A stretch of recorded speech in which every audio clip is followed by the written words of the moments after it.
Thank God it's Friday. We're there. We made it to another Friday. Feels like bad news most of the time because it's Why? like, because I'm getting older, bro. Oh, And stop. there's a Right. point where you wish the horse stopped galloping until it does. And then you're like, fuck. Yeah, but everybody since the beginning of time has felt this way, and there's no solution, so you might as well just give up and just march along with the procession of time. Because the Earth does continue to spin around the sun. And so there you have it. You're going to get older. Do you know what the worst part about being a Scorpio rising is? What? For me? Just for me. This What is is it? not universal truth. What is the worst part? For me, it's that I want to be a Cancer rising. Like I want to be somebody who, and I say that with many caveats that I won't mention. But the thing I admire most about the Cancer energy is its ability to adapt its kindness to almost every situation. Like that's the wildest thing. It's like it's not just that cancers are not, it's low hanging fruit for most people. It's like, oh, cancer is sweet, benevolent, kindred, but the difference between them and anybody else who might be sweet, benevolent, and kindred, and there are many different signs that can be. Certainly, Libra and Taurus are going to throw their hats in the ring, but the Cancer, that watery fucking, innate mutability is where I think it becomes like its most magical manifestation. The ability to like everybody genuinely find, the goodness in every being. They're the energy that like at the end of the trial of the murder of their daughter, the parents stand up and they ask the judge to go easy on them. I don't think that happens. It does. Not in the sense that not in the sense that it's like I think that it's probably very difficult for Cancer rising people who are not aware of astrology, yeah. because I think that they're very different. Like if you don't know about your emotional softness, Yeah. then you might definitely feel like there's something weird about you Or emotional softness. in a world where people don't value emotional softness. Yeah, well, I guess they don't, huh? I mean, they should. Not They like fucking not in should. the way, not they don't reward it. Like it should be rewarded. It should be Yeah. given all the highest offices. Delicate is here. Archival Raccoon is here. And Bobo is here. That's wonderful. Listen, man, our numbers are, I know our numbers are going to stink right now in terms of like actual people coming in, like in droves or whatever, because we don't have a headline and I don't know how to make one up. And so, there's no case. Like we have, it says here, we have 2 people here, which, I'm so glad to see you. I genuinely mean that. And I know you know that I do. But yeah, the numbers are going to be low for a while. And not to mention my thumbnail is just hideous. It's probably the worst thumbnail I've ever. I wasn't going to say it. No, you can. I'm glad that you said it because I wasn't Yeah. going to say it. Oh, it's fucking horrible. Yeah. You showed it to me and you're like, I'm trying something new. I was like, good. You did. Yeah. It's such garbage. It's just hot garbage. But I'm going to learn from it. Like, Are that's we flying? Are we on a magic carpet ride above the city? I love that. Yeah, we are. That's great. That's my favorite. I did blur it though. You blurred the city Yeah. because it's Los Because Angeles. we're on top of the there's mountain, smog. Angela. That makes sense. Well, Well, I have a lot of things I want to talk about today. I brought several stories. So much happened since Wednesday. Archival Raccoon's not joking when she says the Weinstein one is quite the headline. It is. It's a very important headline, and there's much to say about it. But sadly, it's not something that's like going to bring in outsiders. Usually, it might we might get the stray or two. As a matter of fact, we had something like less than 60 people here on the last live, and we got 2 new followers. Nice. Which, as a ratio goes, that's killer. And then not only is that a really good ratio, because that's like a 4% ratio. Like if you hit Are hard, you telling everybody how the sausage is made? no. If you hit it hard though, like if you did tens of thousands of views and you maintained that kind of a conversion rate, like we would be like, they'd be like, we'd be on the spinning magazine covers. Dale and Angela take New York by storm. Take New York. So That's hilarious. I've like been to New York one time. I've been like twice. But I basically like as soon as the first time you're there, you're immediately a New Yorker. As soon as you get there, you just get off the plane. Not me, man. As soon as you walk down the streets of Manhattan, as soon as you like go into one of those like little relatively unknown clubs that like total hipster friend from New York takes you, that's it. You're in. You're like, so I'm a New Yorker now. Yeah. I absolutely love cities just generally, but New York was so loud. I could not wait to leave that place. I understand why people love it. It's fucking super cool to have that many artistic people and so many different cultures crammed into such a small area. Yeah. Like it's just so vibrant and alive. And as are, I'm sure, these other massive metropolis. but like, I just remember being like, I have a headache from all the noise. It's just a constant cacophony in that city. So I went to LA where it's still pretty noisy, but I'll never forget being in New York. Like, here's the thing about like everybody has their New York story. Mine's like the simplest one in terms of, but it was like, I think it was as magical as any moment anyone could ever have had. I think I know the one you're going to say, and I absolutely love it. But I'm fucking down and out, dude. Shit's bad. I'm in New York because I'm getting sympathy meetings. Uh-huh. I'm getting sympathy meetings, and they were the worst. Like I was literally the context being that Don's Plum had blown up, and that you guys blown are apart. You're still trying to sell it after DiCaprio and Maguire have officially opposed it. Well, we were being ruined, and then Amy Israel, who worked then at Miramax, was a major executive reported directly to Harvey Weinstein. Right? She was a very close friend to the movie. She wanted to buy it from Miramax. And she also ended up marrying and having 2 kids with Artie Robb, the director. So she was this thing in our life.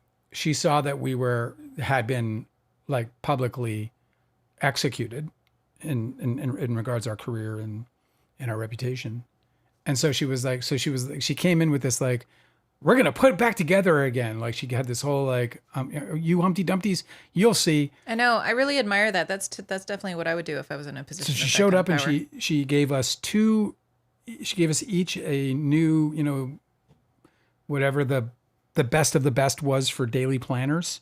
Okay. You know those ones with the latch back in the day? Yeah. They had all the tabbed things, the month. This is in the 90s? Yeah. Yeah. Yeah, long before. But when people did, like executives carried them around like they do smartphones now. Mm-hmm. Everyone had one. Forget what they were called, but they had a name and everyone had one. And so she got us each one. They're called Trapper Keepers. She gave us each one, and then she bought us 2 tickets to New York.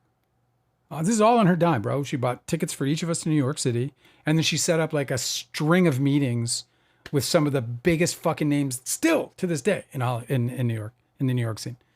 And so it was fucking amazing, and but it was depressing, and my life was just a wreck. Yeah. And I was like, I went on like a lonely walk in New York, like. There's something about New York that, like, in the short time that I've spent in it, it's like one of those people you can just cozy up to at a bar, like you're sitting at the bar, you're like, I like you, man. It's like an old wise. The reason why is it's so electric with life. When you have that many people who have like ambition and drive and family, like connectedness, and they're all vibrating in the same place, it's just the whole place just sort of feels connected. So when you step into it, you are also connected. I just feel like it's not an accident. But what was the story you were going to tell? You never got to it. And I'm walking lonely in the streets, heartbroken, head down. But I looked up and I saw a comet. And it was, I don't remember what the name of the comet was. You can look this up. It would be the comet that was in New York City in 1990. I don't know, whatever it was, 8, 9, whatever, in the 90s. It only happened once in the 90s. And it was a big one. And it was like, it looked like it didn't even move in the sky. It looked like a permanent part of the sky. It was like as slow as a planet, some of the planets, some of the slower planets, like Saturn. And it was just like, it just stopped me dead in my tracks, like I couldn't believe what I was seeing. Of course, it was the date. It was like twilight. It was between day and night. So it wasn't like a lit up thing. It was like a extraterrestrial. That's so cool. Like it was the craziest. It was the craziest. It had a I big thought you long were going tail. to tell the story about the rat. And I just looked up at there. No, it was the comment. And I looked up at the comment and I was just like, man, what does that fucking mean? So later, okay, now this is at the beginning of the disaster that was Don's Plum. So later I learned in astrology, 6 years ago when I began learning astrology, seriously, when I started really studying on a daily basis, I fucking ended up learning that, seeing that, having that moment, it's like a prophecy for calamity in your life. Like, Yeah. and it was exactly that.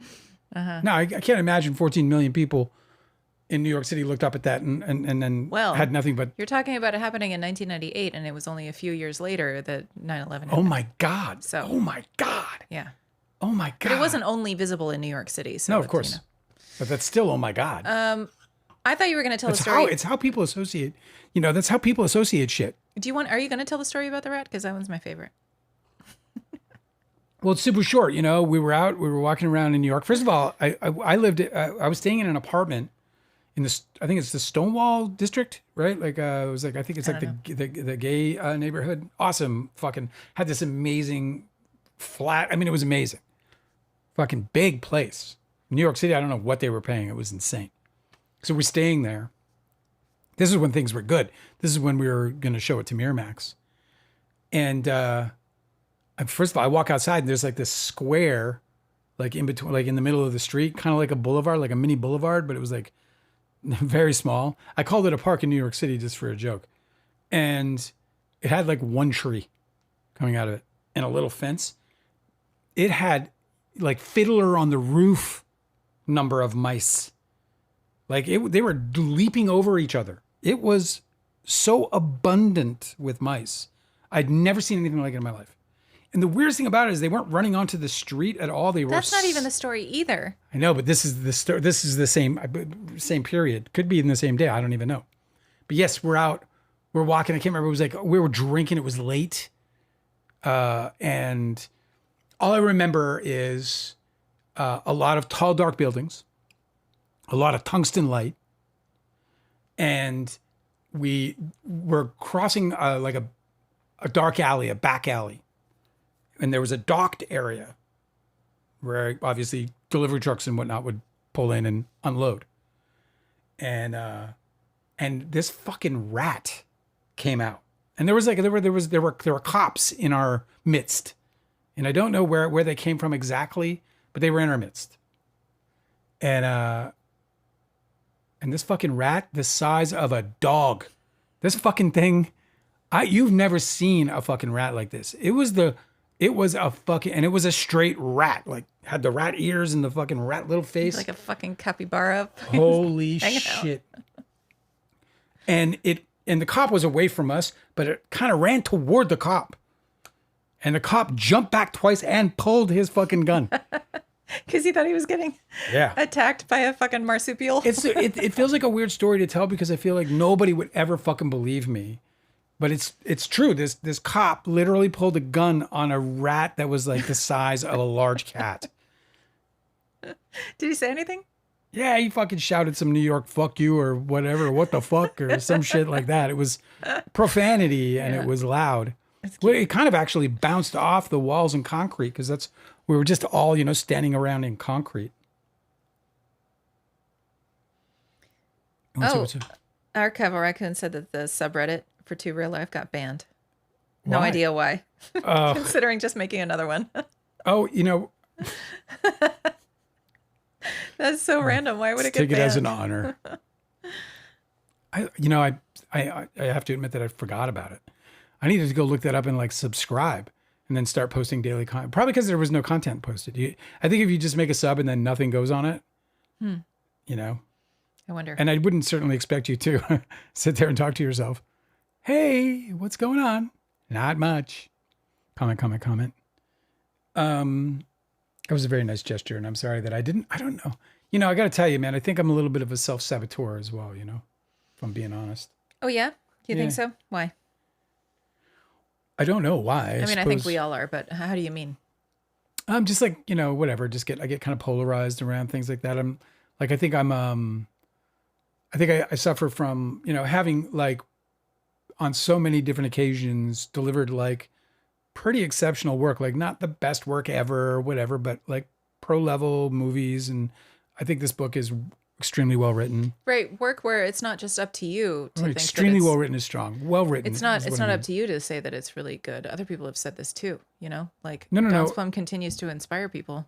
Yeah, well, I know, but like Don's Plum literally was one of the inspirations behind season 4 of Stranger Things. I'm not making it up in my. It's like I know. There's so evidence. What's the problem? What do you mean you're a self-saboteur? Well, where I'm going is that like so a lot of times, I think there's a little bit of a condition like where like a PTSD type situation where I'm like all that's going to happen if I do it again is that it's just going to get rejected or it's not going to make it anyway or whatever. Yes. Like a little bit of the like what more can I do? I see this in you all the time, and it's very aggravating for somebody who's like I'm a huge fan, and I just want you to make stuff. Yeah. Like I just want to know what you're gonna. I just want to like consume the intellectual stuff. Property you create. Well, thank you. So and that you don't, because I've never really understood this too, because I've heard from ever since I was like a teen, I've heard about people who get in their own way because they have a fear of failure, but also a fear of success. And I never really understood how they're both like connected, how you can have both at the same time. But I think that that's your case. Like you have a fear of success because it has proven to be very painful, cause a great fall. Yeah. And it's not your fault. So there's no way you can control it. I feel like it's really understandable why you would have some PTSD about that. I also have like a lot of confusion around it. Like the Christian movie we made, right? Like I didn't know anything about the Christian movie market. So that's a big strike against me as a producer. I just didn't know anything about it. And I decided quite foolishly to rely entirely on the writer-director. Because he was like really deep in that world. Yeah, he's very big. I was like, super involved. He knows what they want. You know, I mean, he's got to like. I mean, he's not just a congruent. You know, they do he's a small group and they do all. You know, he's like his family. They run he's all like these in that culture. Yeah, they run like this. They're part of the volunteer groups that like put on the whatever's during the week. And it seemed reasonable weekends. For you to like defer to him for what. Well, certainly I would, but I should have deferred to industry professionals, which was my mistake as a producer. But where I'm going with this is that we made this like movie that is relatively like badass for its genre. Yeah, you guys won the festival that year. Yeah, that we won the biggest Christian film festival, best movie of the year, and we were up against veterans in the genre and stuff. And as far as I knew, at least I didn't go, but that's what I was told. Anyway, whatever. It was and the movie itself, people love it. I mean, they do. They love it. We get criticized because it stretches the boundaries of morality and church or whatever, because like there's yoga in it. I guess we should have probably put like rated Y for yoga. But yeah, like yoga, people complain about yoga because it was like an offense. It's an affront to their religion. Like, can you be entertained? Is it possible? Like, anyway, that movie didn't should have done really well, and it didn't do any numbers at all. And it should have done really well. So I don't know. I think I'm just like, yeah. I think I have to like reconcile something in my head. Anyway, have you heard the news? Yeah. Have you heard I brought the a ton of news stories. A ton of shit happened since Wednesday. Well, let's get to the hideous thumbnail first. Okay. What's on your hideous thumbnail? On my hideous thumbnail we have for you, we have Harvey Weinstein. He's one of the hideous stories. Yes, this headline from Variety says, Harvey Weinstein rape case ends in mistrial as jury is unable to reach the verdict. Yeah, and I read that it was a 9-3 in favor of acquittal. That is a lot in favor of acquittal. Yeah. And the reason why, I think, is because the victim, mm-hmm. The defense argued that, what is her name? Jessica Mann. Yes. Chose to be in a relationship with Weinstein, and they highlighted friendly notes she sent to the producer saying things like, "Miss you, big guy, and appreciate all you do for me." And that's why the jury could not find that there was no reasonable doubt. Yeah, it's so interesting because so depressing. It's how that works. Like in the in Hollywood, that's how it works. Like in Hollywood, of course, that's how it works. Let me just add that like. This isn't good for her, but like people will compromise more or less everything in that industry if they've got like Harvey Weinstein was the gateway to complete and utter success. All you have to do is succeed once under his brand. Variety is describing Jessica Mann as an aspiring actress at the time. Exactly. Like, so here's the thing, like the conundrum is that you're in this situation that is disgusting and horrible and caught. And so, I think it's not difficult for a jury to come to the conclusion that she regretted decisions she made early in her career involving a relationship with him. Right. And recognize that what he was doing was inappropriate, if not completely wrong, but engaged in it anyway because there was this carrot dangling not too far away. Here's another thing too that I feel like doesn't ever get conveyed well enough. Like if you are in a situation where somebody has victimized you, you do have a certain amount of leverage on them, right? Like they have given you that. It's like it becomes this weird like balancing act where you both have leverage on each other, where obviously there's like the threat of violence, but there's also the threat of exposure. So it does seem a lot like somebody in this position who is trying to gain proximity to power is using this as some sort of social currency. Correct. With the person who is the power. And remember Andrew McCarthy said it in his fucking memoir. Yeah. He called it that, didn't he?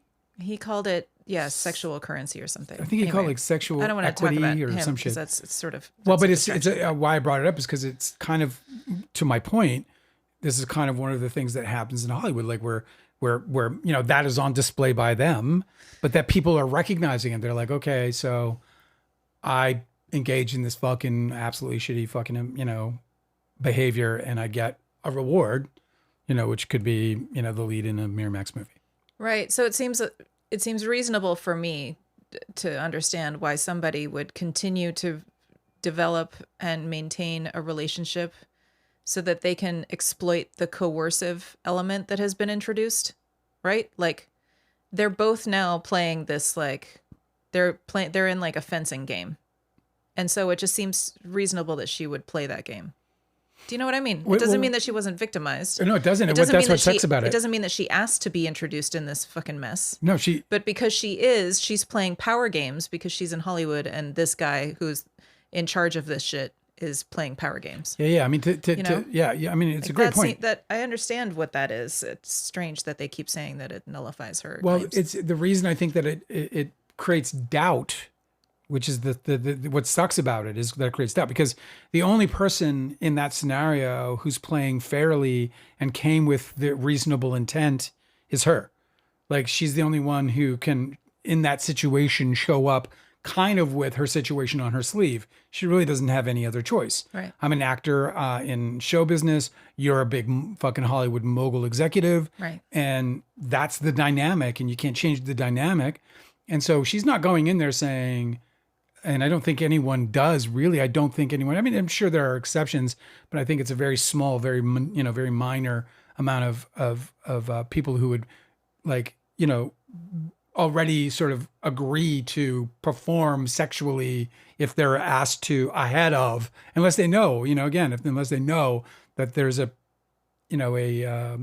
there's a reputation there or whatever. I don't see it as any different than like somebody who's being held captive and abused by a captor, trying to negotiate a relationship with their captor in order to earn something of value, which in the case of a captive and a captor is their freedom. Yeah. But in this case, she's trying to earn what he has obviously promised her, which is proximity to power and a career. Yep. So of course she's going to try and continue to negotiate that because she's been brought into this devil's bargain, right? Like it's the same thing happening with Tyler Perry and a couple of men who have come forward on him now. Right. It's the same kind of scenario where they in have Tyler those Perry's texts. case, he actually explains to them the game. Right. Like in the text messages, he's like, I got what you need. You got what I want.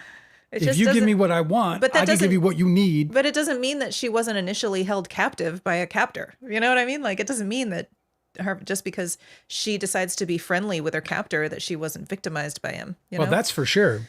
Yeah, I mean, this is in no way me speaking in defense of Harvey Weinstein or doubt of the victim. I think the victim was 100% taken of it. There's absolutely no dynamic here where Harvey Weinstein was misled.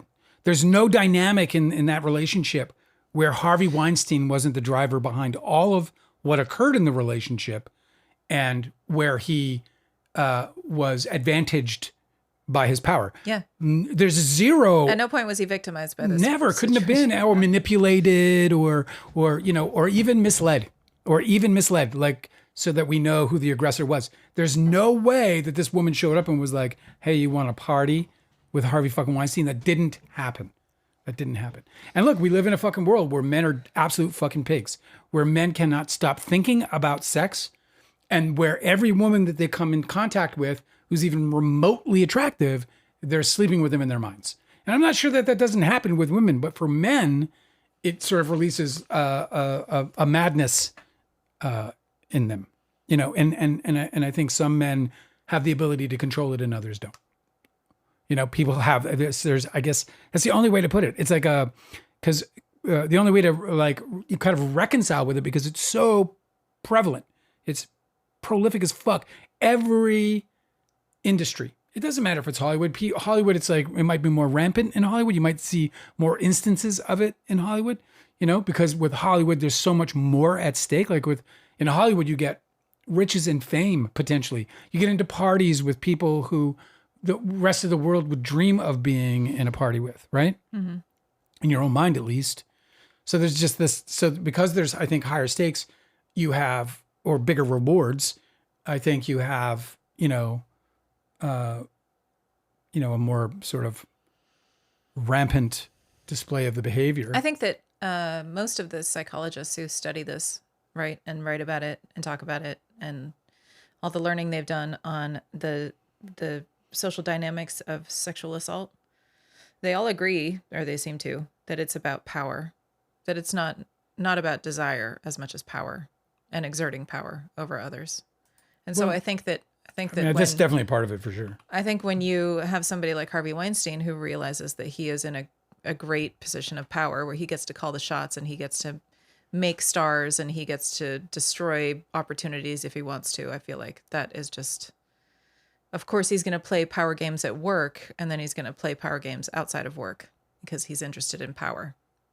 So I just think it's like, it happens with that specific type of person who's interested in playing power games and controlling other people.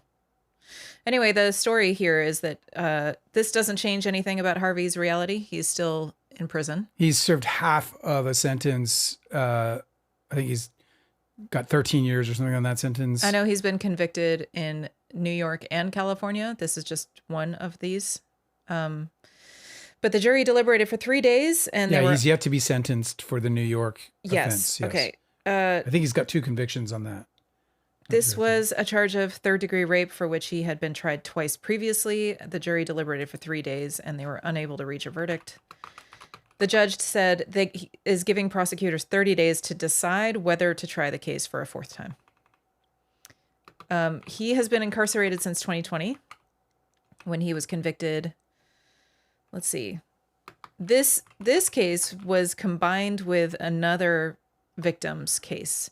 Where he the first time, where he was correct, not this time, where he was convicted of assaulting Miriam Haley, but then the jury could not reach a verdict on this charge with Jessica Mann. And so they might try again. He is convicted for first degree for the sexual. He's a criminal sexual act in the first degree for the sexual assault of production assistant Mimi Haley. Or Miriam Haley by birth name. Yeah. What is the sentencing guidelines? He's also appealing. So he is sentenced to, in 2023, he was sentenced to 16 years in prison after being convicted of rape in Los Angeles. And that verdict is on appeal. So he's just constantly working. It's like whack-a-mole with him, trying to like figure out. Yeah, putting out one fire after another. Yeah, but he's not, he's just going to stay in prison because there's just no way. Right. Speaking of criminals, do you want to move on to another one of these? Hang on. What happened? What are you doing? I'm looking up. I just want to see something really quick. This will only take me a second. 1 second. 1 second.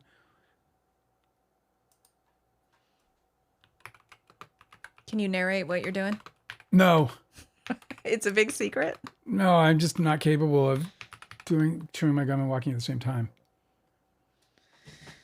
He is facing up to, I think he has there's a minimum prison sentence of 5 years for criminal sexual act in the first degree. If it's class B, I don't know what class it was. And up to 25 years. So, and they're not going to let him serve his New York time in L.A. No. So he'll be shipped to L.A. Sorry, he'll be shipped to New York the minute he's released from this one. Yeah. So this guy's definitely not going to. He's living in Rikers. Isn't that weird? Yeah.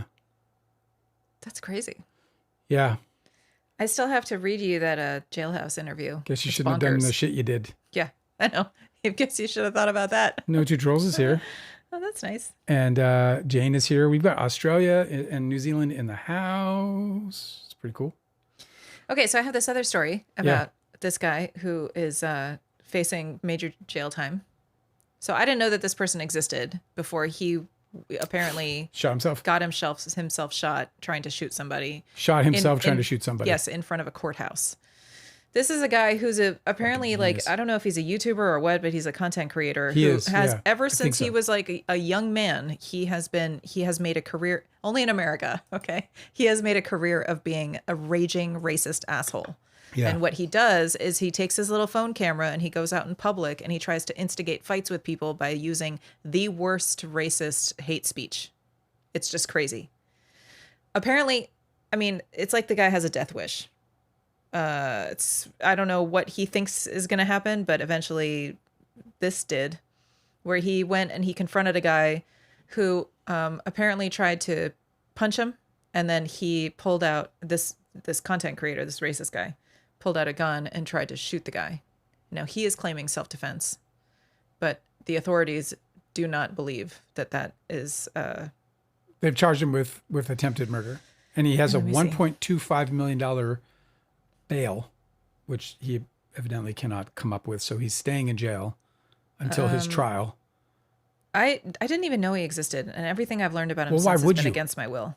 Why would you? The guy is really awful. A vile, vile human. Yeah, he's definitely the bottom of the barrel. I collected some things about this. Anyway, this guy, he was a racist. He was an influencer. He shot himself trying to shoot somebody outside of a courtroom. He also shot the guy, too. He did shoot the guy? Yes. So that's an attempted murder charge. Exactly. So they're going to try to put him away for a very, very long fucking time. Yeah, he'll be sentenced. He is facing 56 years in prison if he's convicted on all counts and receives maximum. He is also a guy whose past, I imagine, is going to come back to haunt him in the courtroom. Oh, yeah. Because he is a vile racist. And I mean the vilest of, like, you cannot believe that somebody could speak the way he does, knowing full well that he's being recorded. Like, he knows, like, that what he's saying isn't even private. You know, and I've heard some people say shit in private that made my fucking skin crawl. There was this guy on Twitter who was like... And it was nothing like this. I was never really worried about this guy long term since he clearly has a death wish. Like, we kill each other for slight traffic infractions in this country. He is not long for this world. Right, yeah. And here he got himself into enough trouble that now he's going to be put away forever. So this is what it says. Tennessee judge sets $1.25 million bond for live streamer after courthouse shooting. On May 13th, 28-year-old live streamer Dalton Etherly, known online as Chud the Builder. I don't understand that. It's really dumb. He's going to have to explain it in prison now. I'm sure he came up with that. Tell me what Chud the Builder means before I kill you. I'm sure he came up with that when he was like a preteen and like it stuck and now he's stuck with it. Anyway, he's facing charges of attempted homicide and aggravated assault after a confrontation outside of a Clarksville courthouse turned into a shootout with Joshua Fox, a disabled black veteran who was shot in the stomach and the shoulder. The incident happened during Etherly's court date for a $3,300 debt. Both men were wounded but stable, and Etherly claims self-defense in his live stream, saying that Fox punched him at first after he tried to walk away. But the judge... wasn't buying it. set the high bond due to the felony's seriousness and bystanders nearby. He was like, you shot in a crowded courthouse, whatever. What was it called? The yard outside of a courthouse? Yeah. Whatever. It's a big gathering place. He's like, you could have harmed Courthouse a lot of courtyard? people. Yes. Courthouse courtyard. Thank you. Anyway. Well, listen, it's always fun to know that these guys, it's always fun to hear when these guys shoot themselves in the foot. Congrats to that veteran for taking the trash out and taking one for the team so that we can all be better off and safer. Yeah, it's a shame that his life got threatened because, and look, I mean, if you punch the guy, then, he committed his own crime, which was stupid, This guy said, he was reporting, said, I just talked to a buddy of mine who works in Montgomery County Jail, and he said that Chud the Builder is already a shot caller. And this guy retweeted it saying, County Jail shot caller, LOL. What does that mean? That means he's like dead on arrival? No, shot caller. That's just me. He's like claimed leadership with like the white supremacists inside the jail or something. Immediately. I mean, congrats, dude. Yeah. You know what I mean? But it's just somebody's laughing because he's like a shot caller at the county jail. It's hilarious because that's just where you hang out before you get shot collar. I get it. Yeah. I was thinking like a collar around his neck. No, not shock. I'm sorry. It's shot. Anyway, that guy nearly killed somebody and is going to go to prison for a very long time for it. Well, that's a crazy story. And like I said, yeah, I'm glad he shot himself. I saved this because I thought that this really resonated with me too. This guy's like, I find this Chud the Builder guy very disturbing. Dude is young, seemingly healthy, pretty good looking, apparently has a family. The level of nihilism and soul rot that it takes to essentially go around all day looking to either get killed or have an excuse to kill someone is not small. Because he can look all these things and inside be, just corroded. He tried to kill somebody for internet clout because his soul was so overtaken by carping for freaks online. Let justice be done, but that's pretty dark. Super fucking dark. Yeah. This guy said, abysmal society we have here in the U.S. where being a racist is a career path. It is. It truly is. And same with being a sexual assailant. Russell Brand, he released a book Oh my God, recently. I know. What the fuck? Well, that's not our country. And what doesn't matter. That's our culture, it's our culture. And it was being promoted all over this country. That's true. He was literally fucking, doing universities in this country with Turning Point USA. Mm-hmm. And they're an upstanding organization. Anyway, I just wanted to bring that story up because it's fucking bonkers, and I'm really glad that guy's off the streets, and hopefully nobody ever hears from him ever again. I'm glad that the person he was trying to fight in public is going to be okay. I hope he gets his medical bills covered. Me too. Do you want to head into the chat, see what's going on? Yes. We haven't really talked to anyone yet. We've been on... I have so many stories. On air for 38 minutes. So much happened at the end of this week. Yeah, I got some too. Oh, yeah? Oh, yeah. Like the BBC announced that David Attenborough is returning to narrate Blue Planet 3. Is he really? Happy 100th birthday. Ready to get back to work? They called the insurance company and and the insurance company was like, no, you didn't. You didn't just call us. You know the answer. Okay? Now, there's definitely a death clause, Do you know this series? There's a television series called Your Friends and Neighbors. I do. Will you look it up? I haven't heard of it. But apparently No Two Troll says that it's so good. Yeah. Friends and Neighbors. Oh, is it on Apple TV? I feel like we could use a good series. Oh, it's John Hamm. He's a real ham. Olivia Munn. Her name bothers me. Amanda Peet. Her name bothers you? Munn. I hate it. I hate saying it. It feels bad. Munn. Well, that's definitely a you problem. Feels like I'm gonna catch something. Olivia Munn. It just doesn't seem right. It doesn't seem like it's. I want it to, sound right. James Marsden this is a great cast. John Hamm, Olivia Munn, Amanda Peet, Isabel Gravit, Anna Osceola. Hey. Osceola. Okay. Don't know who that is. James Marsden. So let's watch it. Thanks for the recommendation, No Two Trolls. Jane Nicholson is with us. Said Hi. morning from Australia, guys. I love it. Good morning. My mother was right into astrology. She told me I was a Taurus with Aquarius rising and a moon in Sagittarius. Am I weird? Well, the Aquarius rising is going to make is if there's anything weird, it's going to be your Aquarius rising. Yeah, but that's not going to be weird to you. But that's the characteristic of an Aquarius, is going to feel like an outsider. Yeah, you're going to feel like an outsider. That's really an incredible skill and talent of theirs.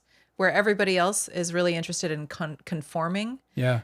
The job of an Aquarius is to non-conform and revolutionize, not revolutionize, is to make amazing shit happen from the outskirts. I love the earth air going on there, just because if you're going to be in With air, the Taurus sun, yeah, and with the Aquarius rising. Yeah, you got the Taurus sun there, where there's a warmth and a beauty and a comfort and a stability.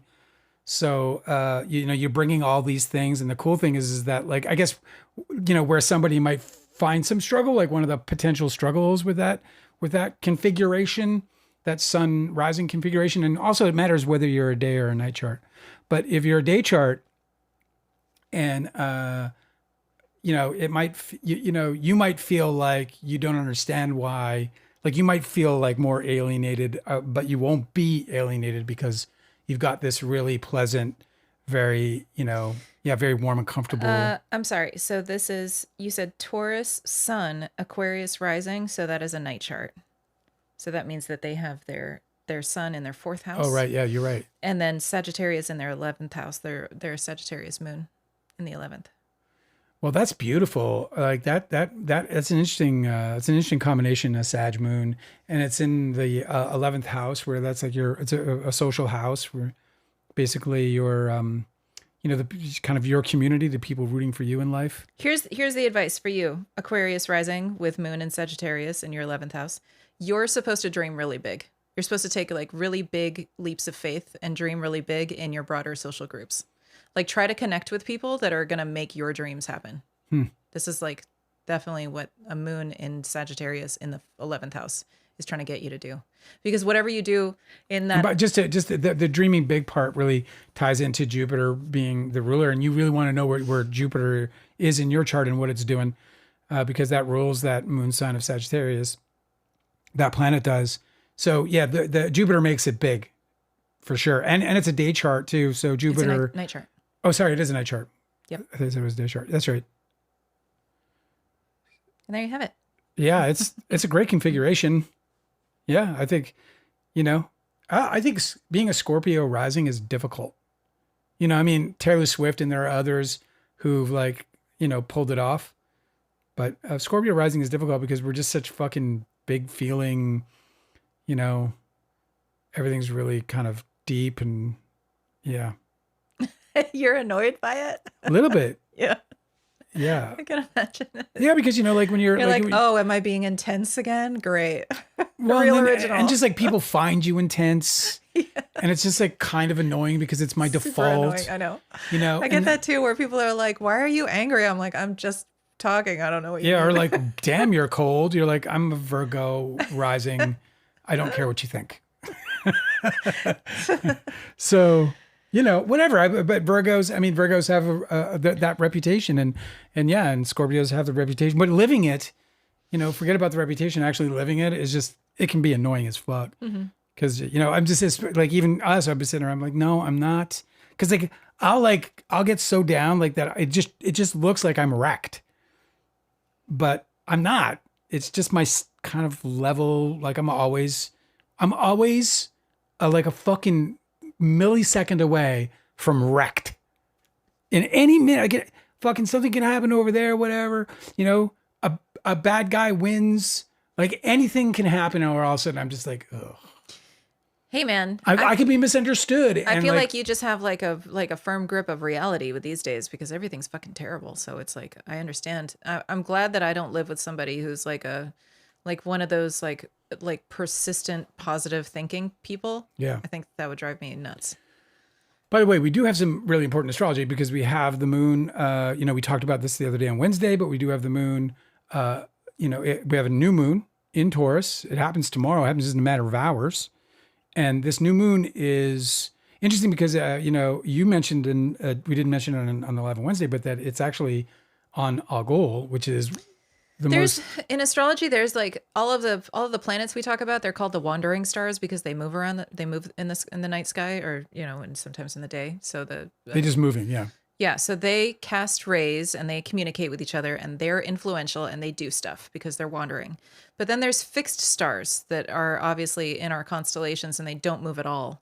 And the ancient astrologers, they had determined that those were very different. So they don't cast rays, they don't do any communicating. But if you have something going on in your astrology chart that is conjoining one of the placements of those fixed stars by the same degree. We're talking within 1 degree, yeah. Yeah, then they're very influential, but only by that conjunction when they're being like directly connected to something.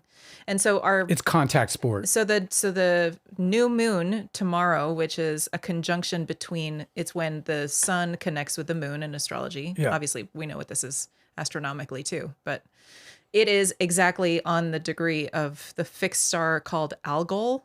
And Algol is known as being the most evil of all the fixed stars.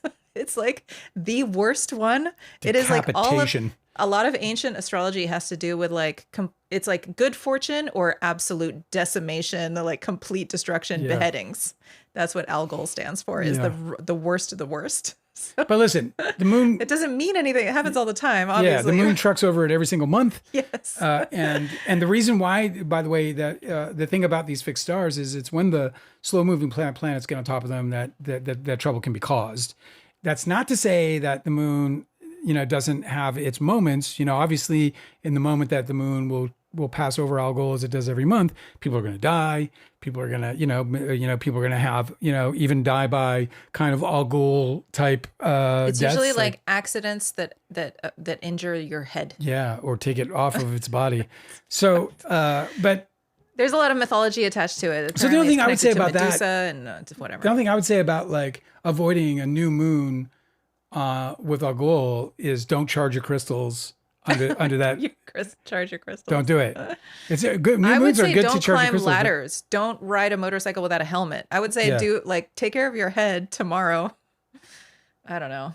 Who knows whatever happens. It's like astrology only really works in hindsight, and that's how we know things mean anything, is because in hindsight we were like, oh, well, that's what was happening in the stars when this big event happened on Earth, or whatever. So that's the first thing. And then but that new moon's awesome still. It's a great time to plan. It's a great time to release, and I think that's what you were getting to, and I totally messed up and didn't understand what you were saying. But it's a good time to release, but it's also the time that we plan and make some great plans. And because it's an exalted moon in Taurus, I really love it as an opportunity to begin a cycle. If you've got like if you got something to start or something that you have wanted, something you've started, but have kind of like either kind of laid back on, or, just something that needs a nudge, a push. This is a great time to give it that on Saturday.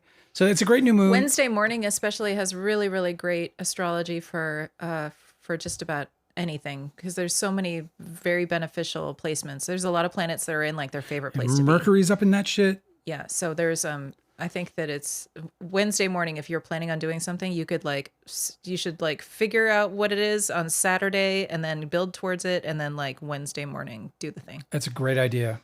So then you have. No, we're planning to exploit it. But. Yeah, we've got Mercury conjunct Uranus, and this is a killer combination, really. I mean, I think it's wonderful because it's, I think, quite possibly where Mercury is its absolute best expressed. It's happiest there. I think personally, that's my personal astrological Uranus, observation. which is like the rebel, like the revolutionary, like the breakthroughs and surprises. Yeah. And then when it conjoins with Mercury, usually we get like big revelations. And in Gemini, especially, it's the very communicative idea sharing sign. So in your life, it could mean that there's some revelation, some breakthrough of information that comes your way. Especially if you know where it is in your chart.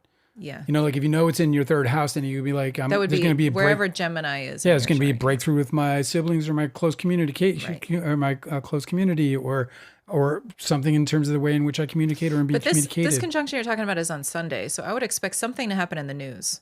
I mean, Yeah. obviously, there's been revelations every fucking day, like because everybody's What, doing the Al crime. Gore news? No. Oh, good, because I The- would say that the wouldn't happen. Mercury Uranus conjunction. Yeah. I just like everybody's doing crimes all the time. There's a bunch to reveal, so maybe there's going to be some big revelation. Yeah, yeah. Interestingly enough, it could be potentially that one person comes forward on another. You know, so this is the kind of thing. Yeah, it's true. It'll be very interesting. Definitely watch the news over the next week or so, as this conjunction comes into place, and then hits its peak. Do you think that since Mercury rules travel, like short distance travel, Yeah, do you think that Uranus conjoining Mercury and Gemini would be good or bad for traveling? Like, do you think you would expect your car to blow up, or would it be like you're gonna have a great time, awesome music in the car, traveling? I don't really know. All I'll say about it is that I think that, as I sit here today, I think that the energy of an invigorated, this is also like, Mercury, it's not its best run coming up through Aries, through Taurus, through, you know what I mean? Like it's not like Taurus is bad for Mercury at all, but it's in a place where it's just happy as fuck. In Gemini. In Gemini. Yeah. And I just think that it's good energy. I feel strongly that it's very good energy. That doesn't mean that Uranus isn't going to do Uranus things. So that doesn't mean that there wouldn't that rhetoric might reach. I would be worried the point about of a revolution. But I'll tell you this: if a revolutionary type thing broke out, if there was something big that broke out, I would feel that it has good. It has a good future. Oh, that's interesting. A good outcome in its. Maybe it's good energy to exploit if you want to like stoke the revolution in your community. I would say if a revolution started during that conjunction, that you would have. I feel like Mars would have to be involved. You would have the. Is Mars involved? Well, yeah. I mean, Mars is in Taurus, right?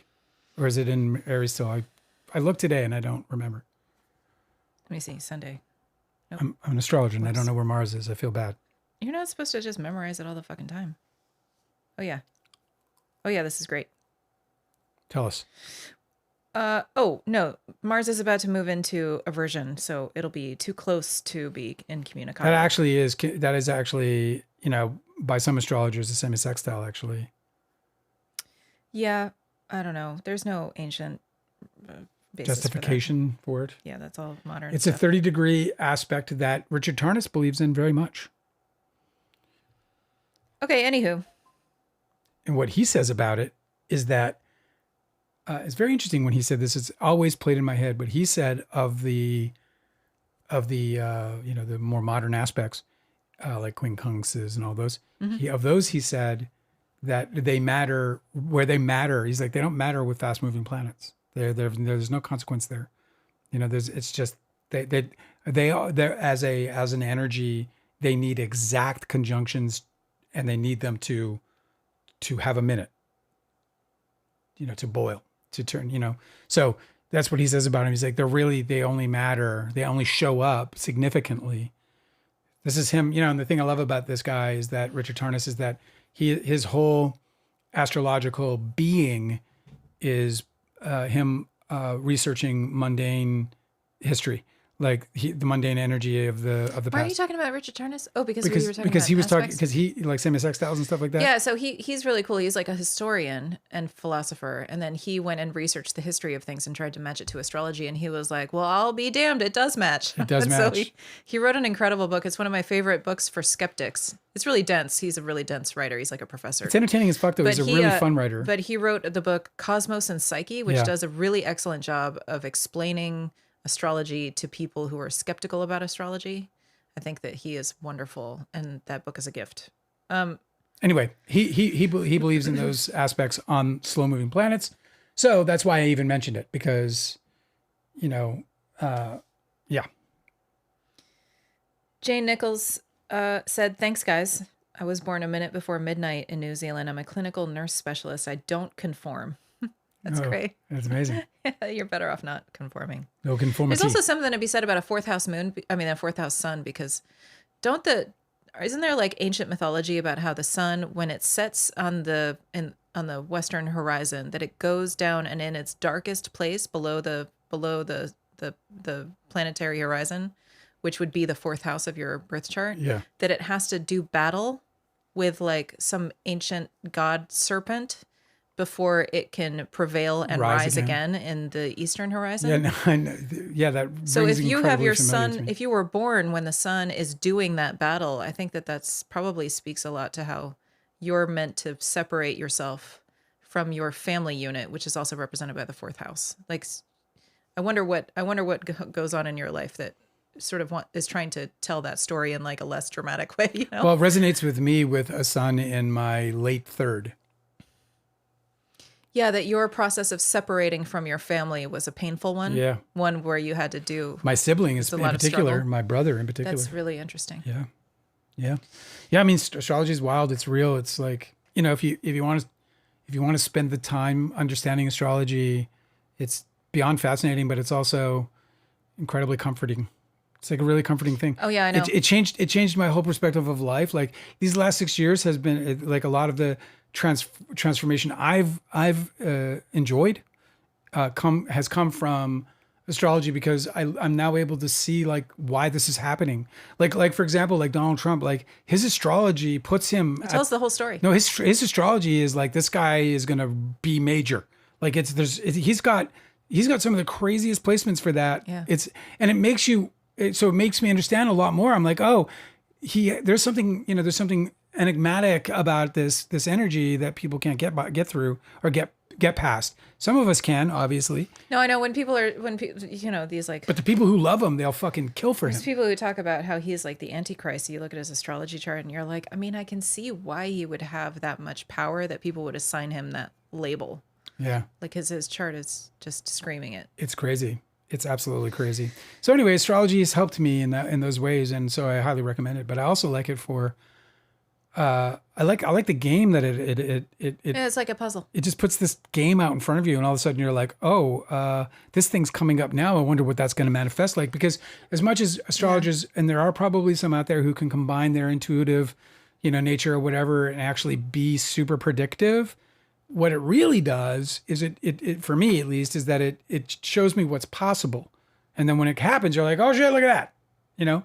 Like I think like when Saturn like moved into Pisces was when the submarine blew up, and it was Oh yeah, I know, that was nuts. It was like it was featured perfectly in the chart. and there was another configuration there. I can't remember if Mars was involved, because it did explode There's suddenly. always something. So there was something involved there, but like the astrology was just like spot on, as it was for the pandemic. I think that I could take a stab at this question. Archival Raccoon says, is there any good explanation for why astrology works? Again, I'll refer to that book, Cosmos and Psyche, because he does such a good job. It's really dense writing, but he's like, you'll have a better understanding of everything about astrology when you're through reading it. But I think that it's best explained by like, okay. First, I want to say that astrology is not a religion. It doesn't require belief. And astrology is not a science. So while there are matching interpretations that match certain events and things that we could sort of like, we could do pattern recognition, people want to label it as a science in order to sort of like disregard it as a science, and I think that that's flawed from the beginning, because I don't think anybody's claiming that it is a science, but it is a philosophy. Well, the And reason the way why it that was philosophy- by the way, the only reason there was ever any question about it is because it was once considered science. Yes, because so- it was this. Yeah. It was connected with astronomy. Correct. But I will say that as a philosophy, it functions very well in that if you can say that philosophically some things happen for this reason, or some things are meant to teach you some things, like oftentimes people will have a philosophical view of human nature and the nature of all things that sort of comports with what they see evidenced in whatever studies they're doing, right? So like philosophy, psychology, and the movement of the planets and their influence on people's lives, I feel like does match a lot more closely. But I think that the best way to look at astrology is talking about correspondences rather than cause and effect. So like the planets move and they conjoin and they interact with each other by these degree aspects. And also things are happening on our planet and to us in our lives that correspond with those. But I think people get like kind of in the weeds and they get tangled up by trying to figure out whether one causes the other. Like, it's like, the moon influences the tides. That's usually used as like to explain how astrology works. Because Well, nobody denies that the moon influences the tides, but they're working together. It's like a correspondence. Astrology, according to Luis Sabero, was basically born out of, not according to him, but according to the history he uncovered. He, by the way, is he has a book called On Heavenly Spheres, and he does a course that's like $600 that he hasn't done it in a long time or whatever. But anyway, he wrote that it all started with agriculture. Yikes. And just people looking up to the moon, and it was and understanding the new first quarter, full last quarter cycle, and that lunation cycle was how they created essentially time, and understood the sort of created a expectation for their crops, and it was through the beginning of that observation that they started noticing these other things. And this is how really astrology did start, was that they started attributing happenings around them to events that were repeating themselves in the sky. And then that literally went on for centuries, beginning with, small agricultural observation. Like, hey, the best time to da-da-da is right around the full moon of the blank. Which would be like, like. So you're saying it's correspondences too, right? Well, what I'm saying is, of course it is, but it's about like the why is because literally over centuries, because they began, with this observation of the moon. We began this observation with the moon. We started seeing the other patterns. That's why I feel like it and they matches, started attributing them to specific matches so energy. much more to. I'm sorry, I thought you were done. Forgive me. What was that last thing? I was just saying that that they were attributing the these events, these celestial events. They began to be able to see patterns of specific specific energy, that coordinated with these celestial events. Yeah, coordination. I think that's why it seems so much more fitting that it's a philosophy, because we've observed these patterns. They keep turning up to be true and matching. Yeah. No, they're amazing. And so it's just like Christopher Renstrom wrote a really great book. His writing is really accessible for beginners, but he wrote one the book is titled The Cosmic Calendar. So he talks a lot about this, like what you were saying, that initially they were using it as a calendar. Yep. And that they would just, especially like for nobility and kings and stuff, they would plan everything by astrological, what portends success and what portends a good battle and what portends a good crop and whatever, And then now we're using it to figure out if our first date is going to go well. What's so cool about it is like astrology is literally the thing that survived the what was, the bad science of the universe revolves around Earth. Oh yeah, I know. But astrology actually survived that. It was a part of that. Mm-hmm. It was a part of that. It's part of why. And in fact, astrology was debunked as a science the minute that Galileo discovered that the Earth revolves around the sun. And as soon as that happened, astrology was completely wrong. But by then, literally hundreds and hundreds and hundreds of, well, actually, probably a couple thousand But more. it was never wrong because we live here, so it was only. Well, ever this is meant what's for so us. cool about it is that the perspective could not get lost, right? That perspective, the perspective of us and the way we see the universe, we could not let go of that, despite the fact that science told us something else was happening. And it's because we created this entirely, this immensely deep relationship with our energy as people and society, with the alignment of the stars, the way things appear in the cosmos. The last thing I'll say, Archival Raccoon's question, is there any good explanation for why astrology works? The last thing I'll say is just that the ancients said that the planets cast rays, and that their rays are like communicating with each other or us as a manner of influence, and that they had these very specific characteristics that they would imbue into a situation or a sequence of events. And so I feel like that's probably like the literal answer. Astrology works because planets cast rays. I love this stuff. I don't know that that's like a literal explanation. That's what the ancients just assumed that they did, obviously, before we had any technology where we could measure anything. But there's too much coincidence for it not to be like a collaboration. Like, well, there's a collaboration because that Earth couldn't exist without any of these planets and in their rotation and especially, but they're all important, but especially Jupiter. Like you can't, like most of the planets below Jupiter, right? Mm-hmm. Relative to their revolution around the sun, are protected by Jupiter. Jupiter is intercepting. So you're talking about magnetic forces? Yeah, but we also, but those matter. See, this is like, when people try to call it a science, they try and figure out like, so what are the rays that they're casting that the ancients were saying that they cast rays? Like, so what is it? What can we measure it? And this is why I personally, I'm not interested in any of those things because I feel like when people are trying to like legitimize and measure and quantify, they're like, they're kind of missing the point about correspondence. I don't know. To me, I don't need to have like some sort of scientific proof of it because it's a philosophy to me and to certainly several other. Well, it's good for you. And for others, that might not work. But I will say that I think the idea of anything being causal I think there's definitely something to that because we know how the moon That's a big debate in astrology is causality versus correspondence. Right. Yeah. And I think they both exist to some extent.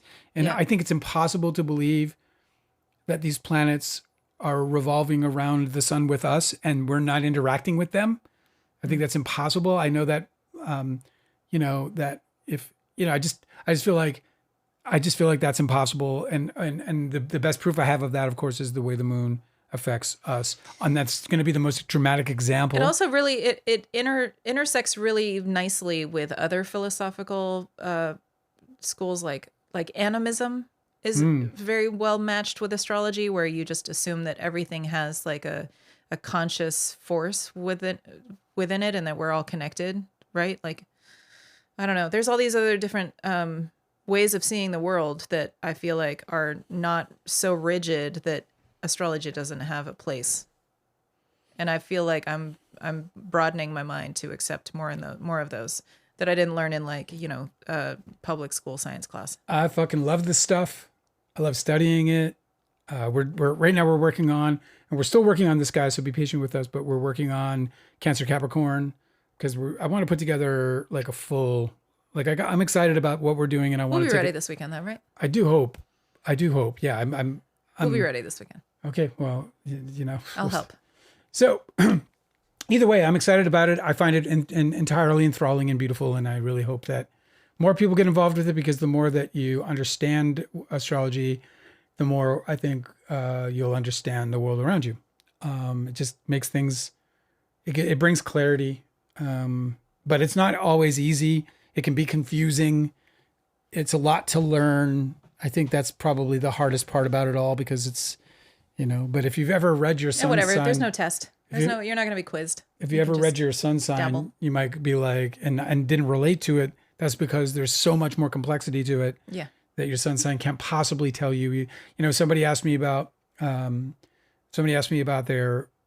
career choices or whatever, and they gave me one planet in their second house as a clue, and I was like, well, okay, so you have Jupiter in your second or whatever it was. I was like, that's cool. I think it was the sun. I don't even know, but you're like, that'll help. That's a clue. I was like, I can't really tell you much. I can tell you what that planet in that house with that right. with that sign, right. what kind of energy floats around that, but I have no idea what's interacting with it and what it's doing, and that's the fun part about it all. What else is on your thumbnail? Yeah, I got this story that is so interesting because when I first read it, the headline, I was like, what the fuck is wrong with you? And I kind of fell into the same pattern that a lot of the commenters did.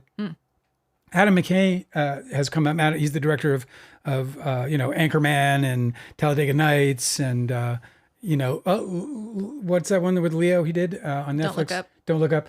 Adam Mckay. He was quoted as saying, "No group is worse for America than white liberals. They're getting a lot from this broken system." And then when I went to the comment section, I was like, the fuck are you talking about, dude? Oh no, Adam McKay is that he's far like, right. And then and then you read it to me and I was like, oh, right. So he's saying what Martin Luther King said. well, before you get into that, yeah, the first like, I recognized it no immediately. group is worse. There are multiple groups worse, sir. Like there are all these people who are saying like, who misread it like I did. And then you immediately understood it. You were like, no. He's doing Martin Luther King. Yeah. So I found this quote I read to Dale, and you said I should bring it here in case you guys haven't read Martin Luther King Jr.'s letters from Birmingham jail. Right. I mean, he's an incredible writer all the time, forever. But this is what he said about white liberals.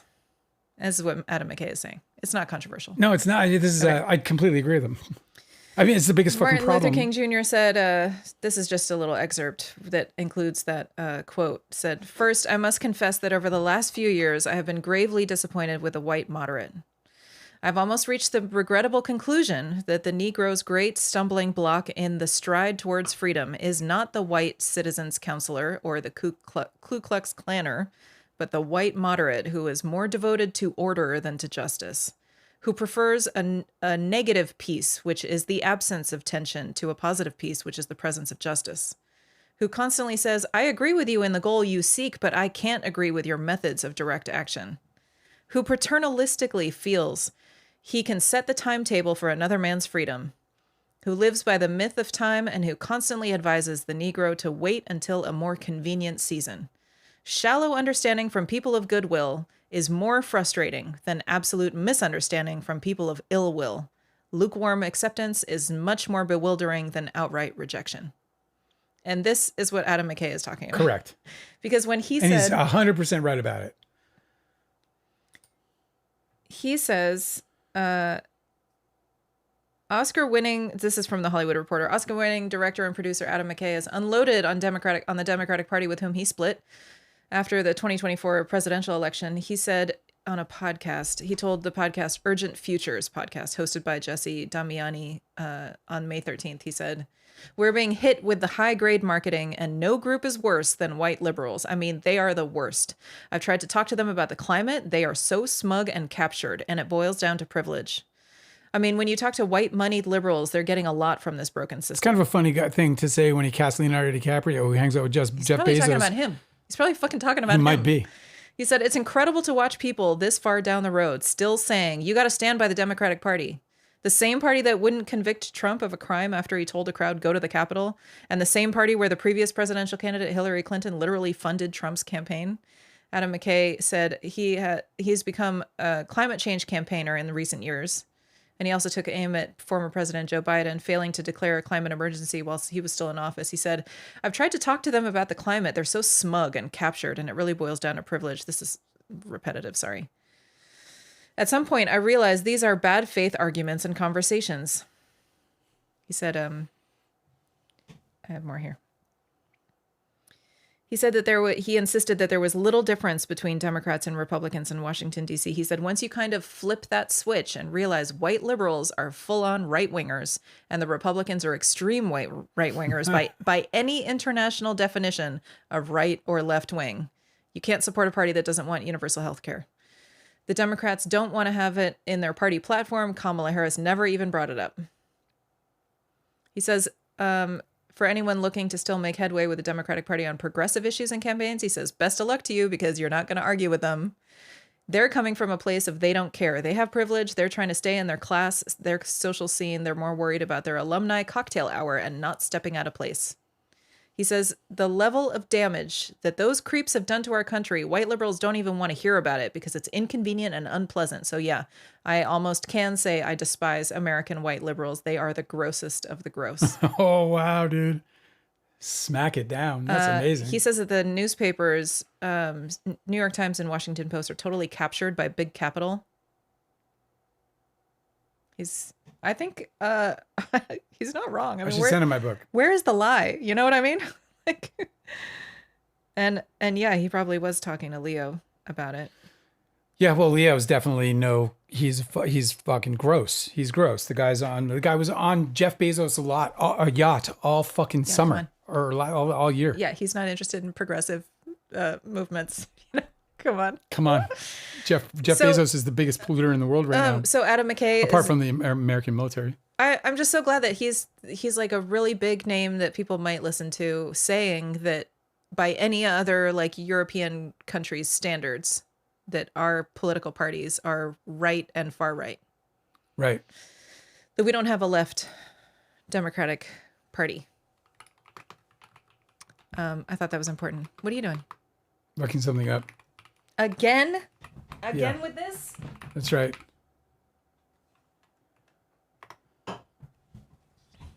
What is it? I was just looking at what are the top polluters. Oh, See where the Adam's U.S. on it. Navy, very top. Well, no, corporate. Yeah, absolutely. They're number one for sure. It's not even close. My sister worked for the EPA, Yeah. the Environmental Protection Agency, so she was like a government employee, and she said she was like it's pretty grim when like the people that the organization that we have to work against the most is our own government. It's like being the worst polluter. It's so fucking grim. Very fucking grim. So, anyway, I agree with Adam McKay, and yeah, it's getting a lot of attention actually. And like, I'm so glad that he, that people are getting all huffy about it, because if they don't like it, then maybe they should change. Do you know what I mean? Yes. Fuck yeah. James Franco refutes the suggestion that he's been hiding out, and he says he's just trying to live a positive life. Who cares though? It's Why can't? So yeah, you're doing it both. got a surprising number. It's got a surprising number of hits. It's not on the worst thumbnail in our show's history, but it could have been. He, by the way, he was here in town where we're at. He was here multiple times. He made a movie here, and yeah, the local sub on Reddit wasn't kind to him. People were like, "Hey man, I was out at blah blah blah," one of the famous little spots, locally famous spots. Yeah. And look who's here. And they took a picture, and they're like, "Why would you waste your fucking time taking a picture?" Like, they were just harsh on him, bro. Yeah, I looked it up again. He had 5 women come forward. They were all subordinates or people that he had, like, that he had. He was on a podcast recently. He was talking about. Sorry, I keep getting this fur on my face. He was on a podcast recently, and he was talking about how he knew that James Franco knew that he was wrong because he had sex with some of his students, but it was, he was talking about how it wasn't ever like non-consensual, that he was just like dating people who were attending his acting school. It wasn't like he was in a position of authority, although what he neglected to talk about was the time that he was propositioning an underage girl to his hotel room, and another time where he was saying that sexual favors would get you acting roles and all of these other things that were kind of dirtbag shit. Like, I don't think that anybody was giving him such a hard time for dating people he knew from the school. What they were giving him a hard time about was this other misconduct. Well, except for the ones that came forward. Yeah, right. Exactly. What do you mean except for? Well, the 4 out of the 5 or something like that. I remember that there was one from his person who school. was like, yeah, we dated when I was attending his school, and they tried to make a deal of it, but they didn't actually explain that there was any wrongdoing. But then there were other allegations that definitely did very much sound like very bad no behavior. No. I don't know, man. I feel bad for the guy. I feel like, being a dirtbag and being famous gets you pretty clobbered sometimes. And I don't know that necessarily the punishment fit the crime with him. But I also don't really know. I don't know. I mean, if he was abusing his power to get with women, I mean, here's the thing, right? Like, it can be a progressive disorder, right? Like, it could be something that he starts doing in a less aggressive way, but that, as the power grows, as the success rate grows, as he becomes less attractive and has to become more aggressive, right? As he ages, and the appeal is I don't know. I mean, waning. like I have been on the I'm other saying end there's a of it. risk of it, is what I mean. I've been on the other end of it where I've dated people who were my bosses at work, Yeah. like at various different, food service jobs, restaurants and shit.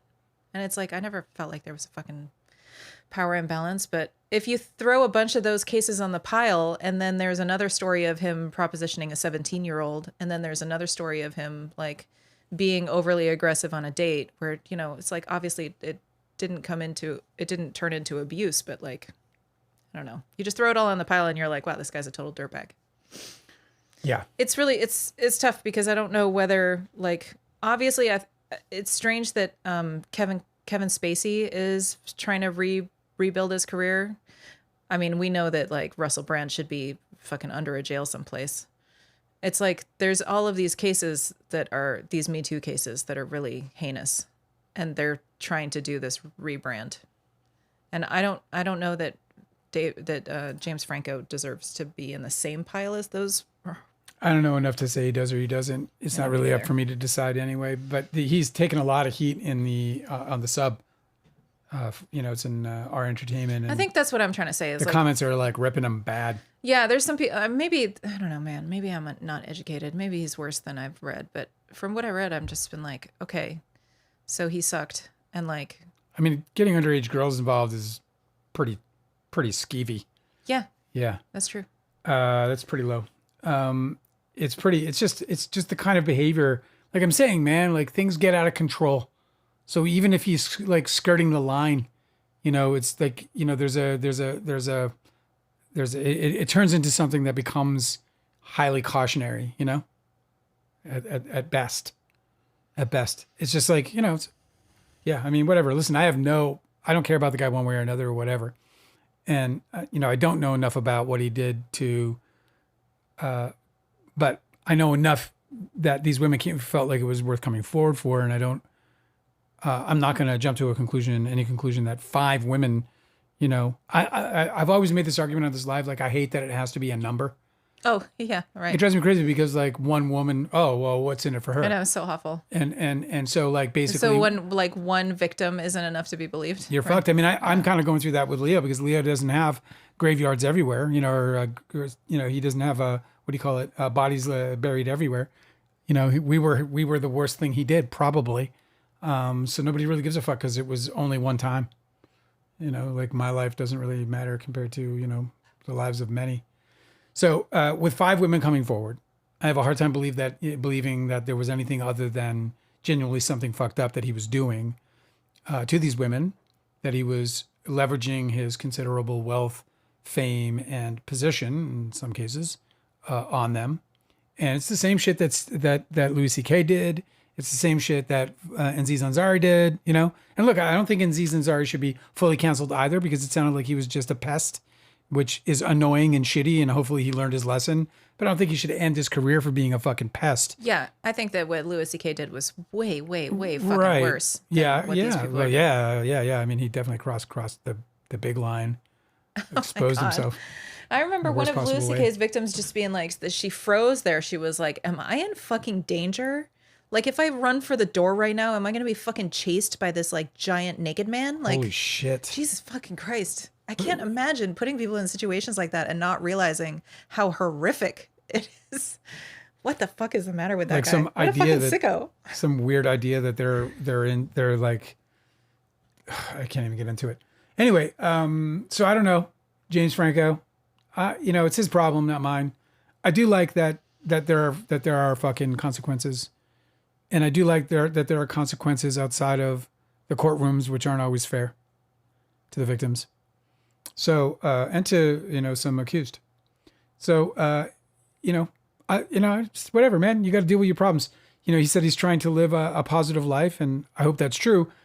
Somebody in the comments said that he recently did a movie with him as a crew and that he was a fucking nightmare to work with. Are you serious? Yeah. Why? Or it was somebody he knew. It might've been, I know a guy who said something. Let's see here. Yeah. I don't know how much we can even believe those things though. It's part of it, Yeah. There's always fucking smear campaigns all over the place. I mean, they're talking the language in their comment. Like they're definitely industry folk. Was he a nightmare because he was late, or was he a horrible nightmare to because work he was with? A jerk? Like an absolute jerk and horrible to work with. What the fuck? Can you imagine like trying to build your career back from being canceled and you're an asshole on set? It's nuts. I don't know what to believe though, man, because everything's so distorted all the time. Everybody's got a fucking Now, agenda. somebody's saying here, for whatever it's worth, I don't think that James Franco is irredeemable. What he did was gross and inappropriate, but not illegal and not beyond redemption. If he can really show actual contrition and perhaps make some effort to pay for his crimes in a civil sense, donating, volunteering, something like that, then, maybe he deserves a second chance. And I don't give a shit. That's how I feel about it. I think that comment more closely aligns with the way that I feel about it. Yeah, that's why I brought it up. It sounded a lot like what you were trying to say, but they just articulated it way better than you. Yeah, they did. And that's what happens. I swear I'm like I'm like laser beams when I'm like typing a comment or something. It's been a low energy week. It's when I have to like talk. I'm so sorry I subject you guys to it so much. It's been a low energy It's really week. Dale's fault for putting me here in the first place. Imagine if we were doing the show every day right this week. You know what I mean? Well, I have more stories if you want to hear them. Yeah, I'm just going to finish up with what's on the worst thumbnail I ever created. Okay. Matthew McConaughey exiled himself from Hollywood and lived in Peru as Mateo for 22 days without electricity when fame became too much. This is a hilarious rich guy thing to do. I'm sorry. I didn't know. When you said Mateo. Okay. Did he say he exiled himself? Matthew McConaughey, this is hang on a second, I got to allow ads. That's so amazing that he's framing it this way because what he's describing is that he ditched his family and he went specifically. Matthew McConaughey, he exiled himself from Hollywood and lived in Peru as Mateo for 22 days without electricity when fame became too much.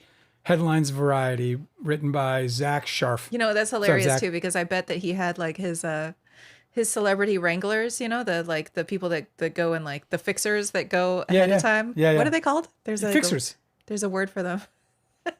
I bet they like found him his perfect like off-grid cottage. I want a place where I can't even turn on the lights. He says off-grid, but for sure it was like completely solar. It was probably one of these like eco villages or something. This fucking guy's insufferable, dude. Matthew McConaughey revealed on the No Pill. Well, all we do is we promote podcasts that are successful.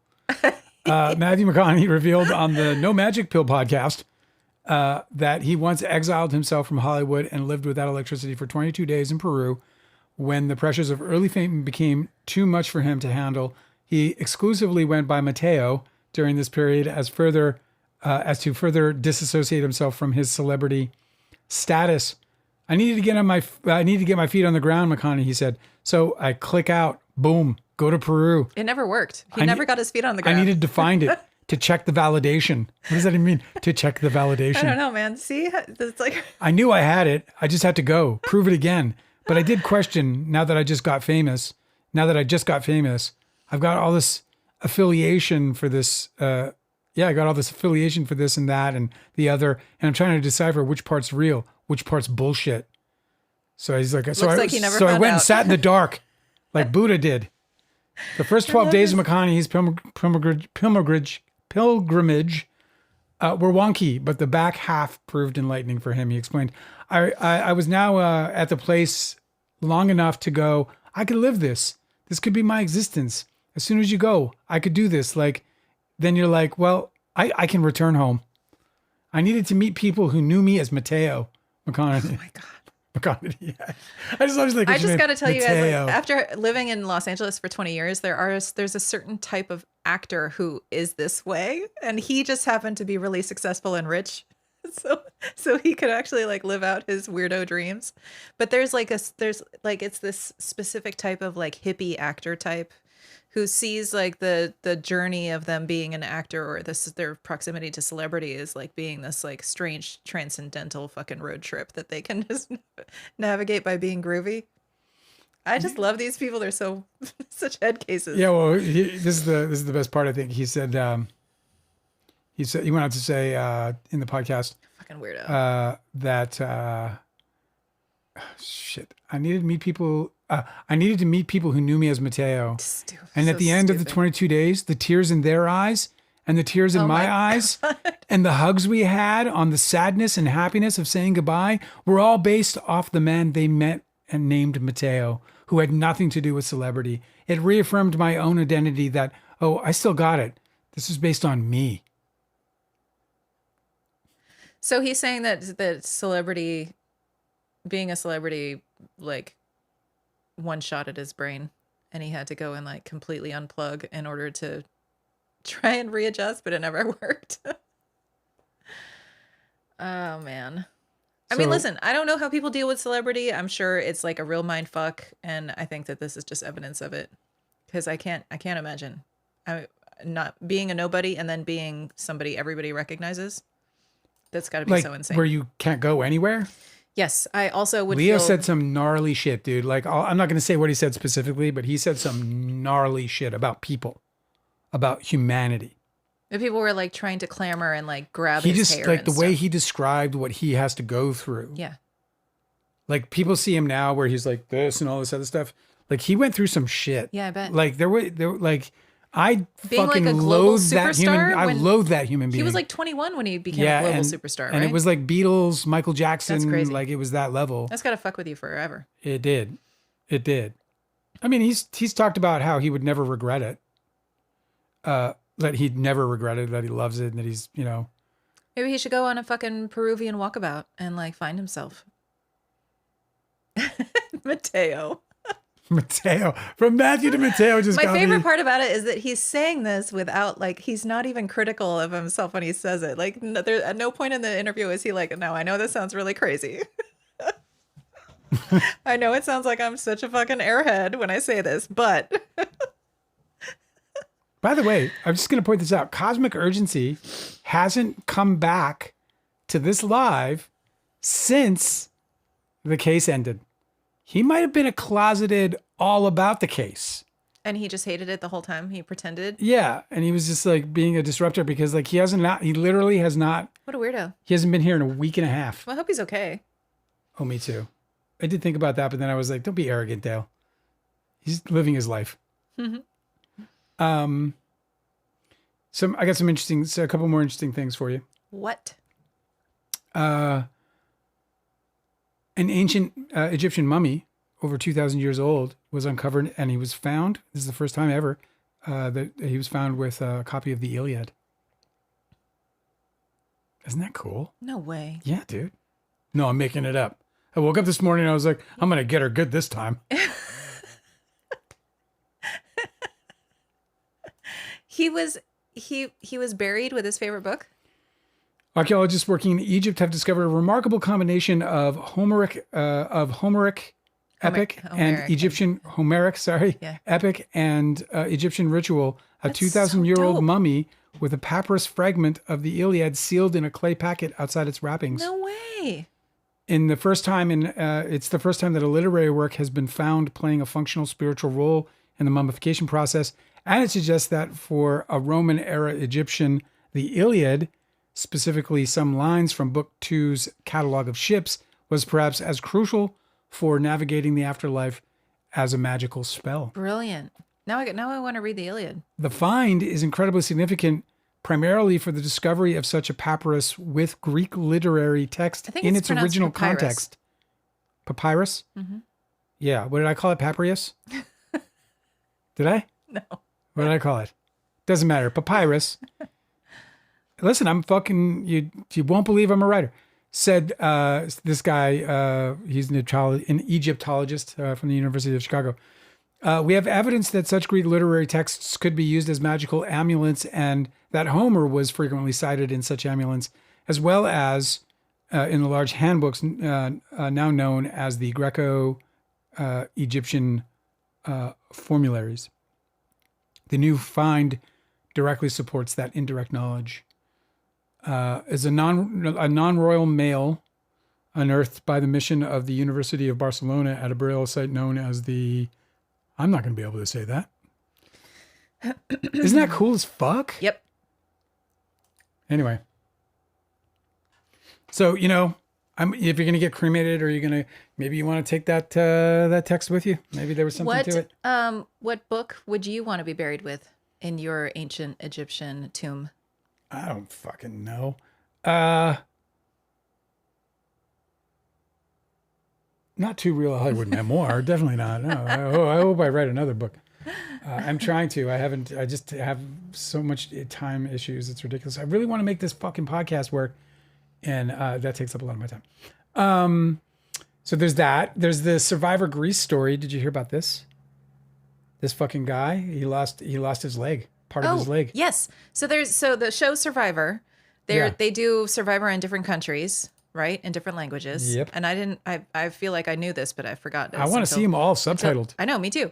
But apparently this guy, they weren't filming at the time, but he went out swimming in a place that wasn't protected. It was Survivor Grease, by the way.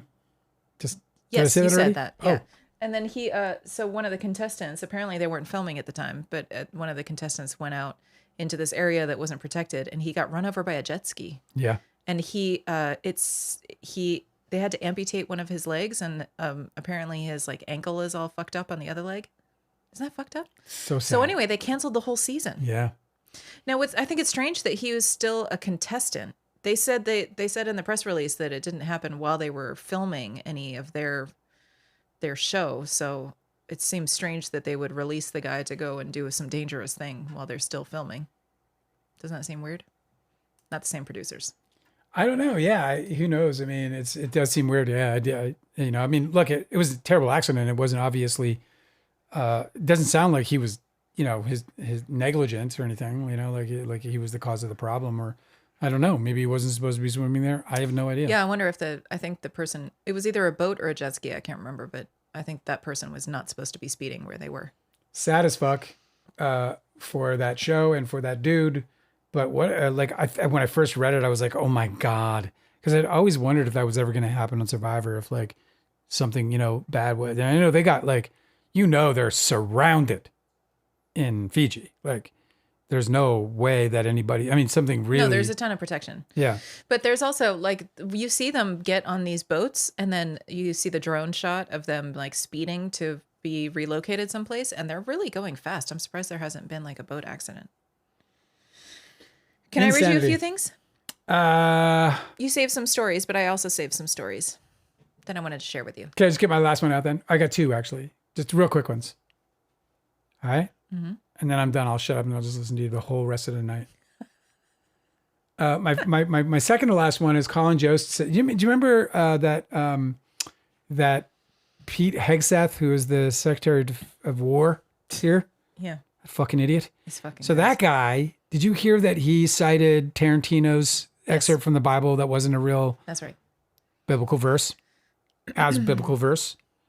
Yeah. He did that First of all, there is a separation of church and state in the United States. And so somebody who is the fucking director of a governmental office is not supposed to be reading. Secretary, yeah. Isn't supposed to be fucking reading scripture to the people over which they are, they're mandated to run. But he did. And he ended up citing a fake verse that was written by Tarantino.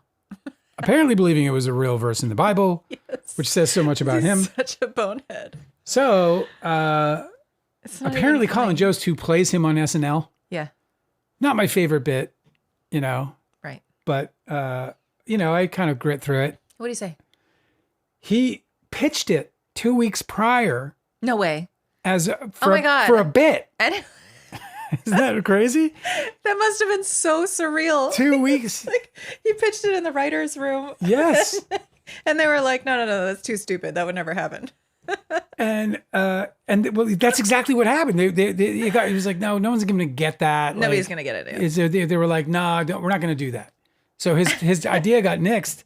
And then 2 weeks later, the motherfucker did it. That must be so strange. Isn't that the funniest fucking thing ever? Yeah, I just couldn't believe it. I was like, bonkers. What? I love how life and art can do that. The last thing I have for you is... I don't love how life and art can do that. Everything is totally fucking insane. I feel like we've died. I feel like the 2020... What was it? It was supposed to be like 2012 or something. The Mayan calendar ended or something. And we were all supposed to die. Just didn't know we are. I think that we're we are dying in the alternate we're dimension. In the process of it. We've got a guy running for governor here who legitimately put out an ad. Oh my God, you guys, his ad for governor. Yeah. He says in his ad, I guess he's trying to make a point about how he's always been a hard worker, but he lists the previous work that he's done. Yep. And he says that I was a shoe shiner. I was a ticket scalper. A ticket scalper. He's a ticket scalper, dude. And I was a vacuum cleaner salesman. A vacuum cleaner salesman. Let me tell you, man, at least in Canada, I don't know how it is here, but in Canada, that is like the scammer of scams. They walk in and they get these women, they put them on they make them sit on the cushion and then blow it up so that they're like rising in their cushion, and then they throw dirt on their rug and they get them all excited, and then they whack them for $1,500 for a fucking vacuum cleaner. This guy basically said, I have a history from a childhood of being a scammer. I was a ticket scalper scamming people then. And then I went into door-to-door scamming. And by the way, he goes on to say that it was that ethic that led to him to become a billionaire. Yes, I know. The guy's at first he's a Trump guy. When I first saw it, I was like, this ad is for his opponent ran this ad. Obviously, he's making him sound like a total fucking scumbag scammer. Yeah, dude. Like ticket scalper, vacuum cleaner salesman. It's on his fucking resume. This shit is on his resume. Oh my God, American politics is so fucked up. Anybody can be governor in this fucking country. You just have to have enough money. As long as you've got money. You just have to be enough of a scammer. Unfucking believable. So anyway, the madness all around. The last story I got, you know the series, the most famous scene in When Harry Met Sally, right? Yes, the diner scene. The diner scene where Rob Reiner's mother has what appears to be an orgasm. No. You've got that all wrong. What happens? Yes. Rob Reiner's mother. Oh no, sorry. I'll have what she's having. So sorry. To both of you, may you rest in peace. I hope I have not disrupted your sleep. Okay. Now what? Now with things in perspective, yes, it was Meg Ryan who faked the orgasm. Pam Grier has said that she has orgasms that last, quote, 3 whole days at age 76. Excuse me? 3 whole days. I have always been fond of Pam Grier. Like, don't go near grandma. I have always thought that she's wonderful, and everything she does is just the greatest. To promote another podcast, Pamela Grier appeared on Julia Louis-Dreyfus' interview podcast, Wiser Than Me. And I'm just really glad that Pam Grier is living her best life. When Julia Louis-Dreyfus asked, do you feel young on the Wednesday, May 13th episode of her podcast, Wiser Than Me, from Lemonada Media, the 76-year-old Grier brought up the topic of orgasm. Yes, Why? I do. Because when you're young, you can have 3, 4, 5 orgasms in an hour, said the Jackie Brown star. What? But when you get my age, you have 1 orgasm. It'll last 3 days. I don't understand. What are... I don't. It's a headline, dude. It's what they're writing But about. why- It's what the okay. kids are writing about. Did they write about Julia Louis-Dreyfus's face when she said that? She exclaimed. She said, "What are you talking about? Yeah, exactly. Like, what are you doing down there to get a 3-day orgasm? I need the details." Grier laughed and explained, "You don't have to do anything, but when it happens, I just want to tell you, just be prepared. Why do you want to tell us is the thing. Why are we learning this about you? Stay away from grandma. What is wrong with grandmother? What is she doing? I don't understand people. What? She's had a really... So she couldn't eat or drink? Is she promoting a memoir? Because I would fucking read it. She's doing a lot of interviews all of a sudden. She's out there. Let me see. Pam Grier appeared, asked about feeling young, speaking compared experience to her youth. Oh, yep. Here it is. I wonder what. They're all memoirs because Hayden. Oh, no, there's a 2010 memoir. Oh, okay. My Life in 3 Acts. So maybe not. She titled it Foxy. It's so funny because the first comment is, okay, we really don't need to know that. No, we don't. I hate celebrities. I know, the worst. But they're on People magazine. They're commenting on People magazine. You hate celebrities and you can't get enough of it. I thought it was funny. So what is she doing this press for? I don't know, but it was Doing entertaining. something? I was entertained. Okay? You don't have to be. Well, then but it was for you. I was entertained. All right, it's all yours. It's all mine? Yeah. Okay, but I'm trying to share stuff with you. I want to tell you all this news. Okay. If you've ever lived in California in the last like fucking 30 years, you would know this really catchy earworm of a jingle for the charity organization called Cars for Kids. Oh, yeah. I used to sing it and irritate everybody. There's, that song that goes, I got a song that gets on everybody's nerves. I got a song. And you keep repeating it. And then you just take a deep breath and you do it again. And this is how it goes. I got a song that gets on everybody's nerves. You know that song? That's that song. Yeah. That is that song. Yeah, it's a total earworm. It's like, it's worse than an earworm because it's like a sound virus. So the jingle, I'll spare you guys, but the jingle is where they sing the phone number so that you could call this organization called Cars for Kids. And they specify in the ad that it's Cars with a K, okay? And everybody who was ever exposed to a television set for 30 years in California has been absolutely fucking bombarded with this ad constantly. And what they do is that the organization will tell you, donate your car, and our organization will sell the car, and the money that we get from selling or scrapping your car will be used to fund children's charities. Donate your car today. Yes, that's it. Exactly. If you lived in California for a week, you have that song embedded in you forever. Okay, Cars for Kids has been banned from advertising in California. Yeah, wow. Because it has been deemed deceptive by a judge for helping exclusively only Orthodox Jewish kids. Oh my God. In the New York and New Jersey areas, despite having in their ads, they have 8-year-old actors of all races, and they're always running ads in California. But they don't benefit a single Californian child. Oh my God. Is that weird? It's fucked up. And so everybody's like sharing on Twitter. They're like, hey, Cars for Kids got banned in California. But if I tell you any more details, it's going to make me sound like a crazy conspiracy theorist, because check this out. Cars for Kids Chief Operating Officer SD Landau testified that the charity's primary function was to fund an organization called URA, which is dedicated to Jewish heritage summer camps in New York and New Jersey. She also said that while 25% of the charity's revenue comes from California, an entire whopping 25% comes from California, that there are no programs in that state and that benefit any Cars for Kids beyond. They did a backpack drive, and it was characterized as a branding exercise. That's it.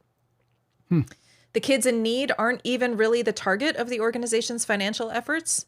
Instead, they spend money. The Cars for Kids organization spends money sending 17 and 18-year-old kids that are seeking gap year trips to Israel and bringing their families. Landau testified that another $16.5 million from the organization, from people donating their cars for kids, went to purchasing a building in Israel in 2022. What? And then she said another $437,000 was spent on something called Middle East outreach. Oh my God. So it's just that is bonkers. Beyond deceptive. I know. Cars for Kids wanted to hide their spending on a hyper-specific population so much that they actually bought a synagogue to avoid filing 990s. URA, the organization that they fund, is no stranger to litigation. In addition to multiple investigations by state attorney generals and an individual lawsuit concerning defendants' misleading and deceptive advertising, URA has also been targeted by several other lawsuits relating to its purported outreach activities. One such lawsuit accused URA of secretly purchasing a small synagogue in Staten Island in 2007 to obtain tax-exempt status as a religious organization and thereby avoid filing a public tax return and public scrutiny of its dealings. Because if you're a charity organization, you have to be really, really, transparent about what you're spending your money on. So they were like, okay, well, if we're a church, maybe we don't have to do the same filings. According to an independent newspaper serving the New York Jewish community, the synagogue's prior owner accused URA of improperly purchasing the synagogue's building and created a fake synagogue called Congregation URA, also run by Mintz, to secure the tax-exempt status. Let me see if there's anything else here. It allowed URA to shield its questionable financial dealings from public scrutiny. It's so crazy. So anyway, Cars for Kids is banned from California, but I don't know whether they're going to be made to refund any of the money or do any of the things that they said that their charity organization was going to do. It's not even kids' charities. They're sending 17 and 18-year-old kids. They've been going for overseas. Decades and decades and decades. I mean, this was, I remember them from 30 plus years ago. They've been around. $16.5 million to purchasing a building in Israel. Yeah. What? So if you donated your car to Cars for Kids because their jingle was just so catchy, they cheated you. How long man. is that? How long has Cars for Kids been around? What's weird is that there are organizations Over like 30 years. So yeah. there are plenty of organizations that would fund their business or their nonprofit objectives. I don't know why they're trying to trick people. Like, what's the point of that? Like, there are plenty of organizations that would fund like pilgrimage Are you kidding trips. me? The market is the market size. Cars for Kids is like, first of all, getting people to donate cars isn't easy to do. Let's be real. You're giving away cars. They do also boats. Remember the boats? Yeah. They do it all. So, so they needed the expanded market. That's why. But I don't know why they have to be deceptive about it. Because no one's going to, you're fucking, it's already tough to get somebody to donate a car. The leverage they have is because it's for kids. If you say it's for real estate in fucking Israel, I think you're going to have a real low turnout. So strange. That's why. I mean, the deception is obvious because people will believe that they're helping kids and instead they're helping this other wild, crazy, stupid And I'm not agenda. bringing it up because of the specific country that is connected with this story. I'm bringing this up because I can't believe that like an iconic, like constantly advertised charity was being deceptive for 30 fucking years and nobody caught on until now in this lawsuit. And I'm glad that a judge was like, no, you don't get to run those ads anymore. You know, you guys are liars. I wonder if they'll change their ads. Yeah. You know, because they can keep the same jingle. By the way, our couple raccoons, good for Pam. Good for Pam. Isn't that Bless great? her. Oh, good for Pam. It's got to be a workout. Okay, here's another one I have for you. Did you know that... Okay, so you might guess that diving is really dangerous, but there was a horrible tragedy in the Maldives where 5 divers died. Oh, no. That's terrible. But people are sharing how absolutely dangerous this type of dive is. Did you know that after a certain depth that you no longer float? Did you know that? Yeah. And then it's actually you start sinking? Yeah. I didn't know this. Yeah, I knew this. So five divers are dead in Maldives scuba dive. They did a 160-foot dive. It is the worst diving accident the nation has ever seen. And I went looking for this information.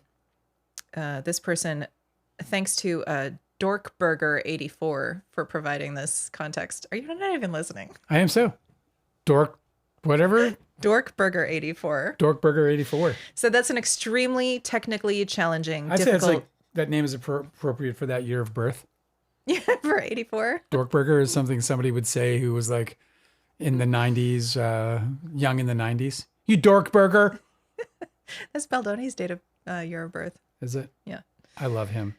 Yeah, everybody does. He's so sweet. He's and the kind. greatest. I just love the way she's such a terrible person. Go ahead. We do have news, by the way, on that we didn't even get to. Oh, do you want to check the docket? I wonder if something dropped. Well, something did drop because we have the Jed Wallace. It's on it ends with court. Nobody can understand, but Jed Wallace has appealed the dismissal of his case against Lively for defamation, and nobody knows why. Like nobody understands it. In it ends with court. Here's some of the comments. Does Wallace really want to open up the discovery can of worms in Texas if this appeal is successful? Lively would be able to argue the truth is that the truth is an absolute defense to defamation and request discovery to that point. Also, the points about the Rule 202 petition, hiring a Texas law firm, paying a filing fee, and hiring a Texas-based process server is, in my opinion, a weak argument for specific personal jurisdiction. Lively never ended up suing Wallace in Texas. That one would make expenses meant to effectuate a potential suit in the future does not give rise to a personal jurisdiction, in my opinion.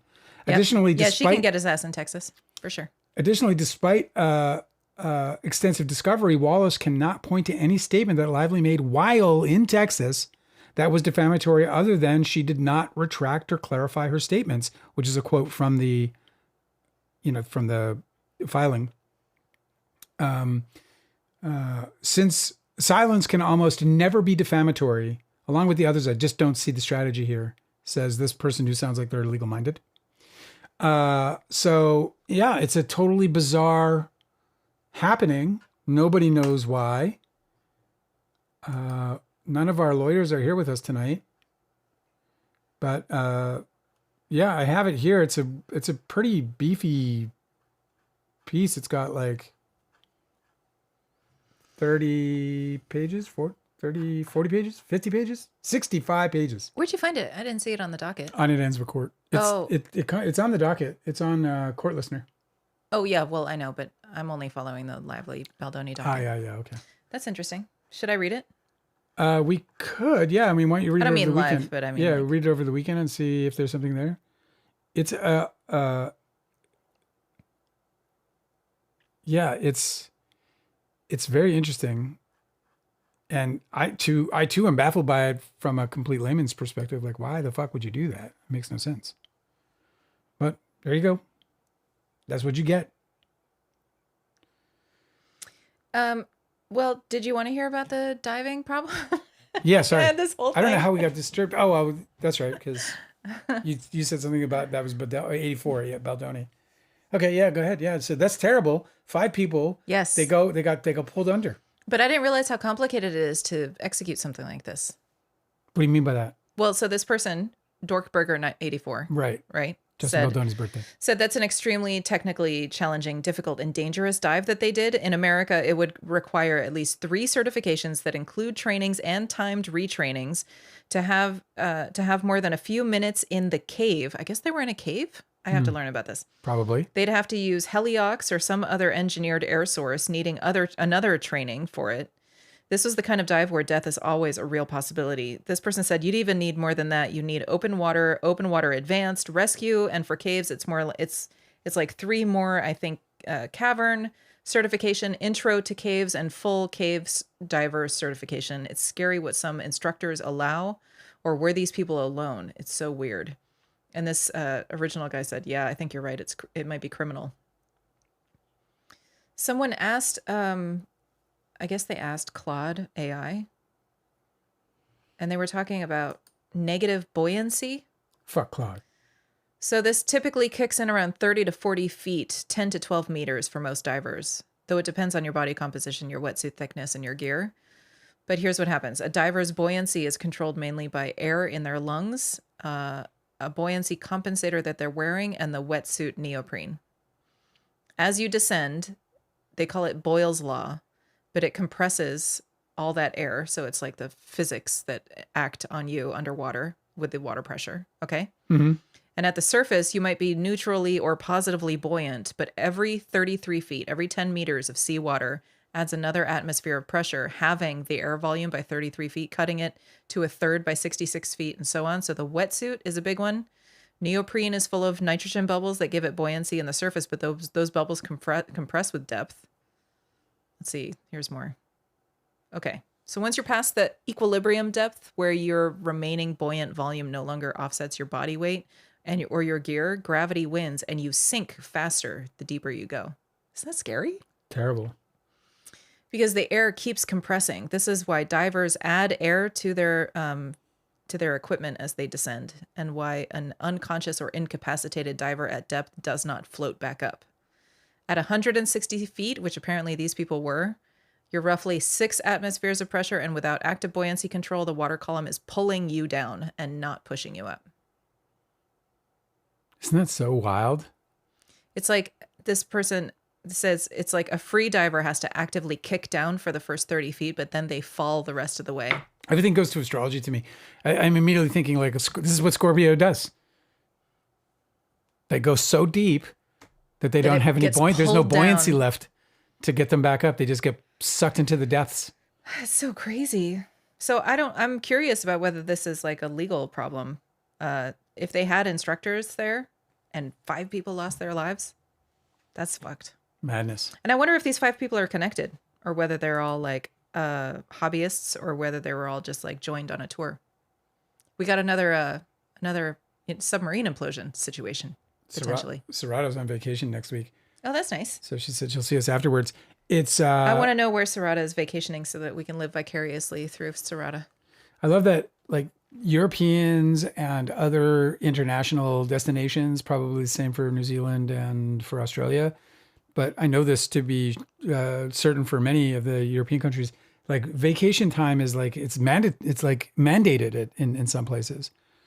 I think it might be Sweden or somewhere, but you've got to you've got to go somewhere. I think if you want to have a healthy society, yeah, you'll try and take care of people's mental health. I want that. By the way, I want to say something about our channel, which is kind of neat. Huh.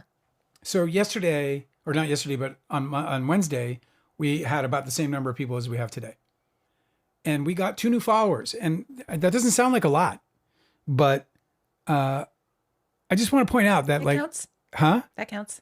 Well, it's actually it's actually really good in terms of like, but what's most important is that like when we would have 700-800 people here, we almost never got a follower. Maybe we'd get 700-800 people.